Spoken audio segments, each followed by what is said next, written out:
Congressman LaTourette, thanks for joining us this week. Yep. All right, so we got a busy week here on tap. Want to start off talking about the Supreme Court. It seems like we've seen a little bit of movement after the president made his nomination.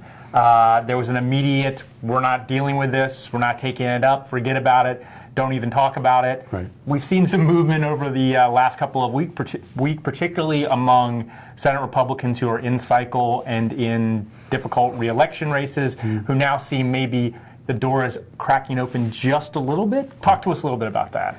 Well, you know, as President Obama promised, he sent up his nominee, Merrick Garland, a well-respected judge here in the D.C. Circuit. He's being described as a centrist. He's probably not a centrist. I mean, he would rule on abortion and other things in a way that would make liberal Democrats happy and would side with Ruth Bader Ginsburg and others. But, you know, Mitch McConnell and then Chuck Grassley of Iowa, who's the chairman of the Senate Judiciary Committee, said we're not holding any hearings. All the Republican members of the committee signed a letter saying we're not going to do anything, we're not going to confirm, and so forth and so on. And there's been backlash. And as a matter of fact, the Democrats have done a smart thing in that both the House and Senate are off the next 2 weeks. They're home for the Easter Passover recess. And they promised a messy recess for those senators that you described are in cycle and particularly vulnerable. And you know, among them would be back in Ohio, Rob Portman. I mean, I'm sure he's going to hear about this.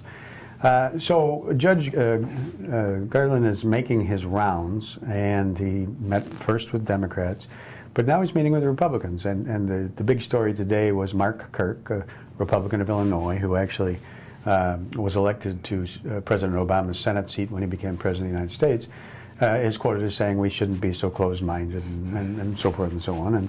And he's got a very tough re-elect. You have Kelly Ayotte of New Hampshire is in the newspaper as well. You have Susan Collins, who, you know, always tends to lean towards the middle. So there may be a little fissure here. And I think, as you and I talked about before, I think it was a mistake, this posture that we're not even going to consider anybody. I mean, the way to handle it, if anybody ever listened to me, was okay. The president sends it up, and if you don't like the person or you don't think the person will be a good judge, or then you vote him down. But yeah, and so that's what I can remember. The first one that was really in my memory that was contentious was a guy named Robert Bork.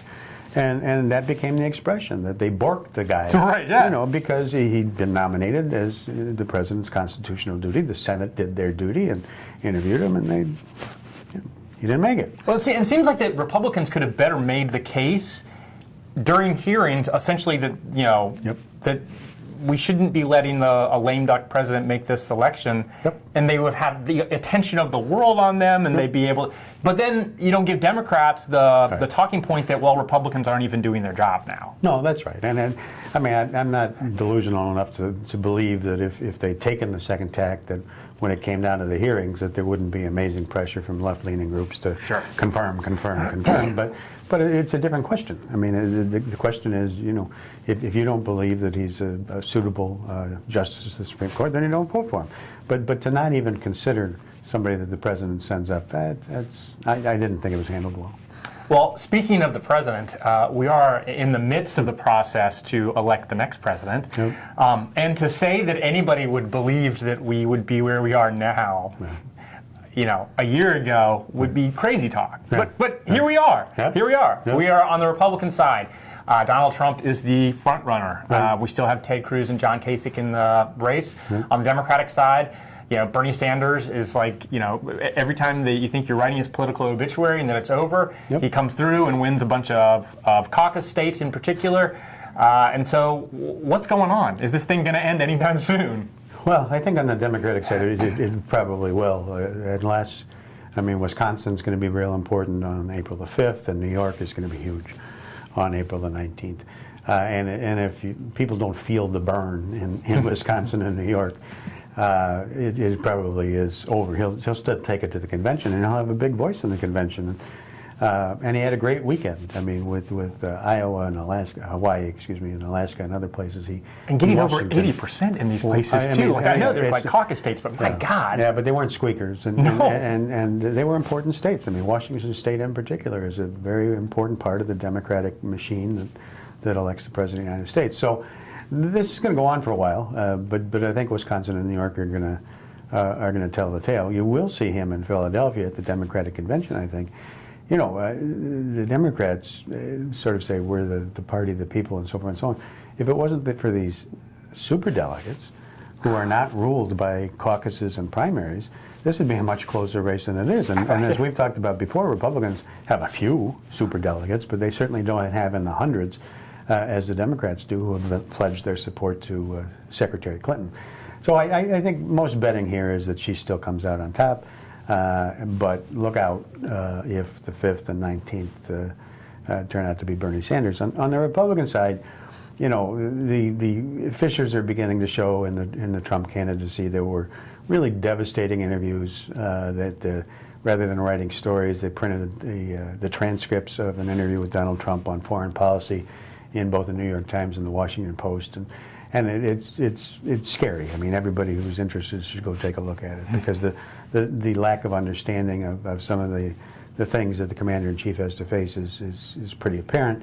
You have Ted Cruz, who feels emboldened by this, and he actually put $500,000 just on television in Wisconsin going against John Kasich. And so, you know, and he keeps calling for John Kasich to step aside, step aside, step aside. I think this also, you know, if you're looking for a prediction, I don't think Donald Trump gets 1,237 votes by the time everybody arrives in Cleveland, Ohio in July. And I think that there's going to be some horse trading going on. At this moment, he's still favored to be the nominee, but it's one of those things where anything can happen. And I do think that Governor Kasich is going to surprise a lot of people in Wisconsin next Tuesday. Well, and I heard this week also that Marco Rubio is making a play to keep his delegates. Sure. I would assume because he wants to be a power broker at a convention where Donald Trump or no one else gets to 1237. Absolutely. I mean, if he's able to lay claim to delegates that should be pledged to him as a result of primaries that he participated in, yeah, that puts him in sort of in the catbird seat. I mean, you know, Donald Trump rolls into Cleveland 50 delegates short. He's got 50 delegates in his pocket.